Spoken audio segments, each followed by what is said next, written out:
மாவட்டம் குன்றாண்டார் கோயில் ஒன்றியம் மின்னாத்தூரில் புதுக்கோட்டை மாவட்ட ஒருங்கிணைந்த அம்மா மக்கள் முன்னேற்ற கழகத்தின் சார்பில் நம் தாய்மொழியாம் தமிழ் மொழிக்காக இன்னுயிர் நீர்த்த வீர தியாகிகளுக்கு வீர வணக்க நாள் பொதுக்கூட்டம் ஒன்றிய கழக செயலாளர் சேட்டு, மாவட்ட அம்மா பேரவை செயலாளர் அமுல்ராஜ் ஆகியோரது ஏற்பாட்டில் புதுக்கோட்டை மத்திய மாவட்ட கழக செயலாளர் ஏ வீரமணி, வடக்கு மாவட்ட கழக செயலாளர் ஓ கார்த்திக் பிரபாகரன், தெற்கு மாவட்ட கழக செயலாளர் ஆர்.வி. பொட்டு ஆகியோர் தலைமையில் வீர வணக்க நாள் பொதுக்கூட்டம் நடைபெற்றது. விழாவில் வழக்கறிஞர் பாலமுருகன் வரவேற்புரையாற்றினார். நிகழ்ச்சியில் தலைமை கழக பேச்சாளர் நாடிமுத்து, மாவட்ட கழக செயலாளர்கள் ஓ கார்த்திக் பிரபாகரன், வீரமணி பொட்டு, கோமாபுரம் பாலு ஆகியோர் சிறப்புரையாற்றினர். நிகழ்ச்சியில் மாவட்ட கழக, ஒன்றிய கழக, நகர கழக, ஊராட்சி கழக, கிளை கழக நிர்வாகிகள் மற்றும் பலர் கலந்து கொண்டனர். டிடிவியின் ஆணைக்கிணங்க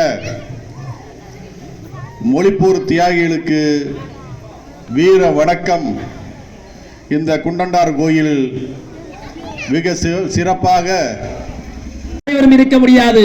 அண்ணன் சொன்னது போல, மாவட்ட கழகத்துடைய செயலாளர்கள் சொன்னது போல, யாராருக்கோ சிலை வைக்கிறார்கள். புதுக்கோட்டையிலே ஒரு மாவட்டத்திலே பேனாசிலை, அந்த கலைஞர் பூங்காவிலே பேனாசிலை உருவாக்கப்படுகிறது. ஆண்டவர்களும் இப்பொழுது ஆள்கிறவர்களும் இருக்கிறார்கள். அவர்கள் நம்மை போலவே ஒவ்வொரு இடத்தில் ஏதாவது ஒரு இடத்தில் ஒரு பொதுக்கூட்டத்தை போட்டு மக்களை ஏமாற்றிவிட்டு சென்று விடுகிறார்கள். காரணம், தமிழ்நாட்டில் மொழிப்போர் தியாகிகளுக்கு கொடுக்க வேண்டிய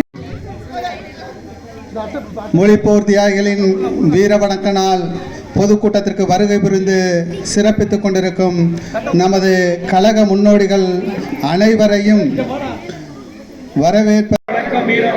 விராலிமலை சண்முகம் அவர்களுக்கு வீர வணக்கம்.